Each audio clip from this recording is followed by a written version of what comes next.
Well, hello there. Brent here with Bring Your Own Tools. On today's episode, if you want to learn how to install your very own custom gate, as well as an exterior handrail for your steps, keep watching. Let's get started.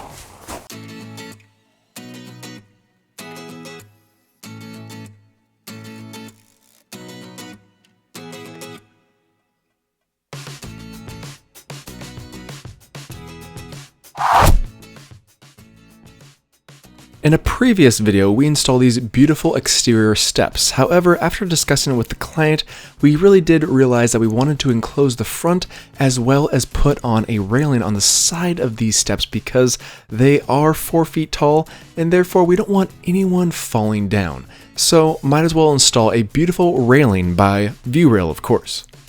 And for our railing, we are using Viewrail's signature rod railing system. It's very similar to the system that we installed on the deck, but this one does have a few very unique things to it in order for these rods to fit perfectly for a slanted angle. The first step, of course, is to start with the first step. Yeah, that was kind of a dad joke.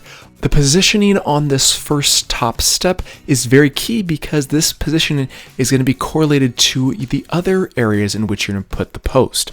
I make a mark at 3 and 5 inches because that's where our bracket is going to be placed, as well as 1.5 inches down from our top tread, which correlates to the height of our bracket plate.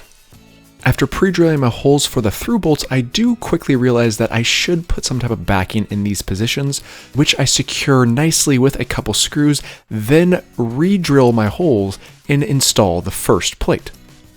This is their standard side-mounted bracket system, which all you have to do is take your through bolt, put one of the plastic washers on first, then slide it into the bracket, and then slide it right into the hole. You do this 3 times on the front, and then on the back side you install one of the stainless steel washers as well as a stainless steel nut. I secure the center bolt first, then double checking my levelness, and if it's level, I fully secure the middle bolt as well as the top bolt. The third bolt you keep loose because we'll get to that one shortly. Once we have the top bracket in place, I proceed to the bottom step, taking on the same exact procedure, positioning, drilling, securing, and moving on to our third bracket.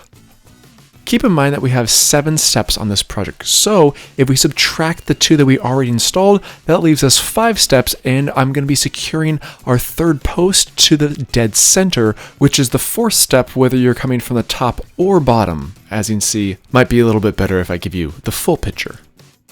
These posts are all the exact same, so they're very easy to slide into place. Might just need a couple love taps in certain respects, but once you have them on, all you have to do is take your ratchet wrench and tighten down that third bottom bolt in order to fully secure all 3 posts. However, on the bottom post, that actually doesn't come into play because it's so close to the ground and we have a concrete slab so we can't actually dig underneath. We make a mark where the fastener needs to be located, then I take my step drill and drill the appropriate sized hole for this fastener. Once we have our hole taken care of, I slide the post back on, then secure it with our large screw that also comes with the kit. The one really nice thing about these posts is that it takes into account the fact that all steps seemingly are slightly different depending on the rise versus run that you have on your project, which is why when you order your system, you have to give Viewrail their measuring rise versus run guide in order to determine the exact degree that those holes that need to be drilled within the tube itself. There's an adjustable bracket that goes on the top of each post that I secure with 1 screw slightly loose, and then I actually tape those brackets in place based upon where I place the railing. Now I do determine the exact length that I want on one side, but this railing does come a little bit long, so I will have to cut down one side to the appropriate length. I fully remove the railing top cap and then position all of the appropriate nuts into the side of the slot. Once all those are slid into place, I then position them exactly where they need to be placed and then secure them with the appropriate screw heads.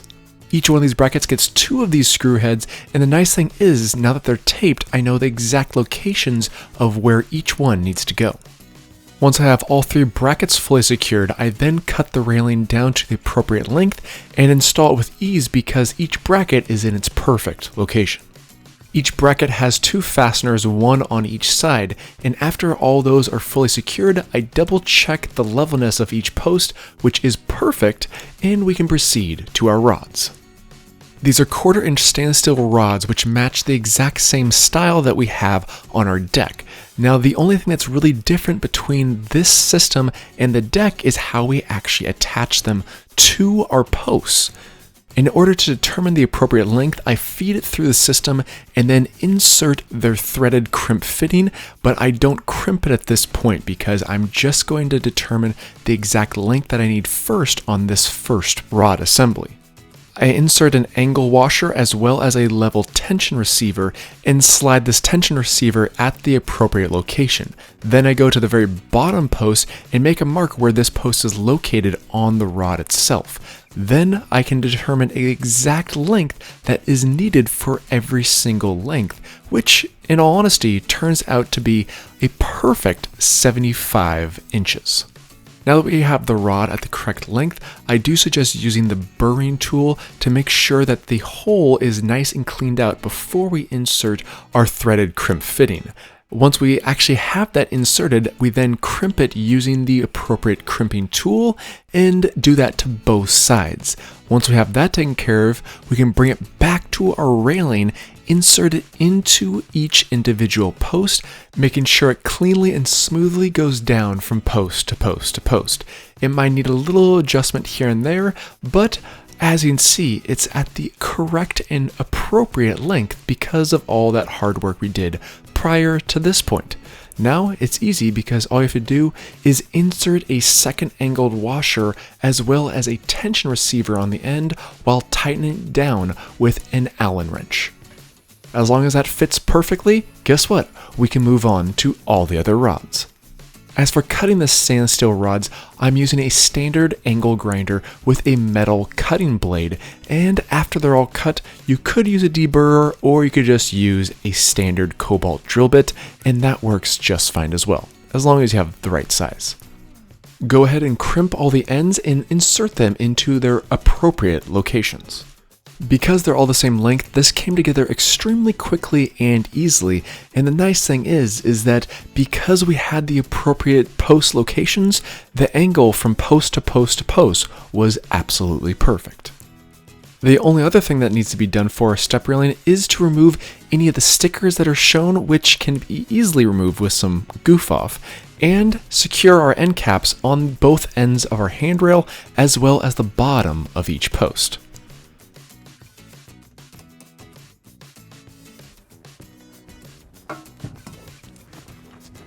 So, we obviously had our beautiful railing from Viewrail earlier this year, but we have a large opening here, so we decided to actually bring in a gate, and they have a customized gate specifically for your space.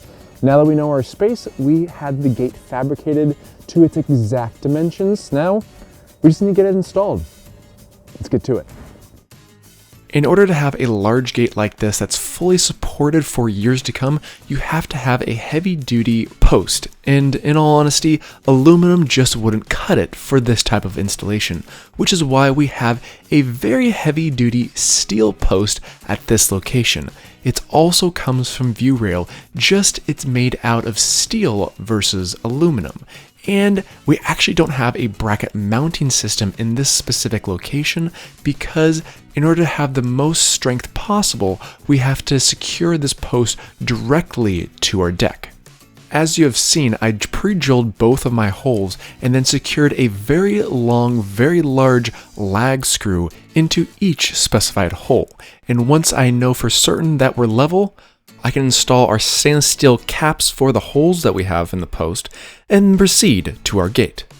This gate system is also slightly different than our rod railing for our deck, and that's because of this little guy right here. This is a level rod anchor, and this is also the level rod anchor install tool.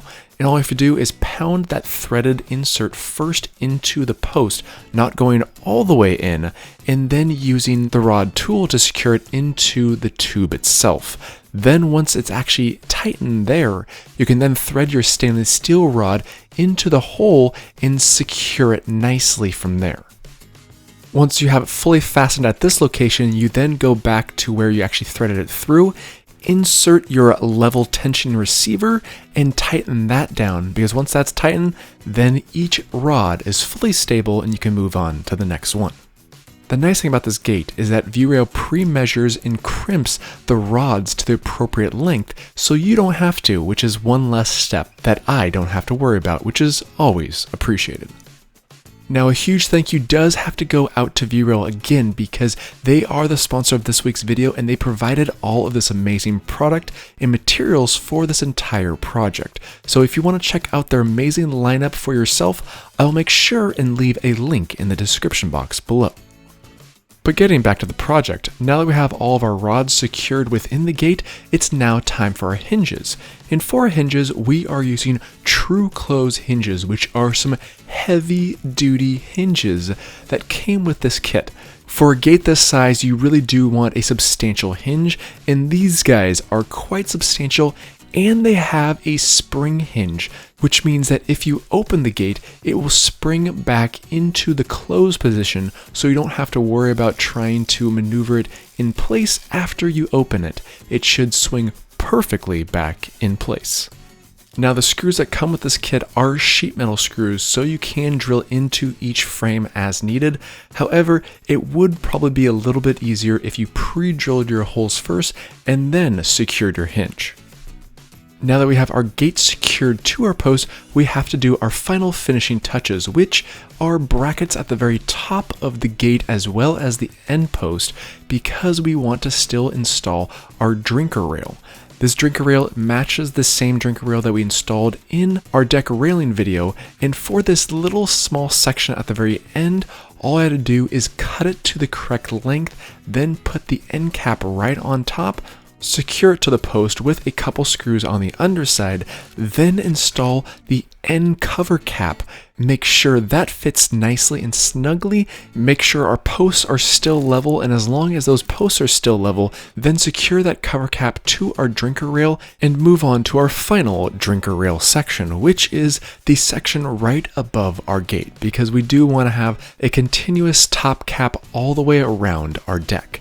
Once you determine the exact placement on our gate, I do take a Sharpie and mark out a couple lines on where the brackets need to be placed. Then I remove those two brackets and use my line templates as a template for those brackets as to where they need to be placed, which makes determining those exact locations extremely easy to figure out. Once they're secure, then go ahead and reinstall them on top of your gate. And once it's reinstalled, we can move on to the final step of this entire project, which is our latch system. To have a latch on this amazing railing system, it's got to be quality as well as good looking. And this is a magnetized latch, which means that as you open the gate and it swings closed, it automatically catches because it's magnetized. And all you have to do for the installation portion is to determine the location, pre-drill your holes, insert your fasteners, and guess what? We are done.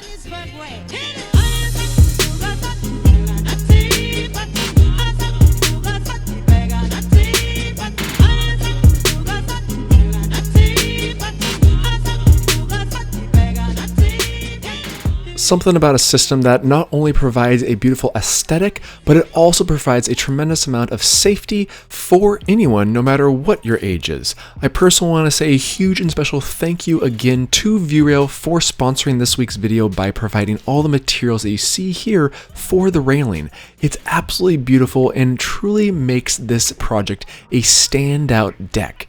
It's beautiful, it's supportive, and one project that I can be proud to say is one beautiful, sexy beast. Oh yeah,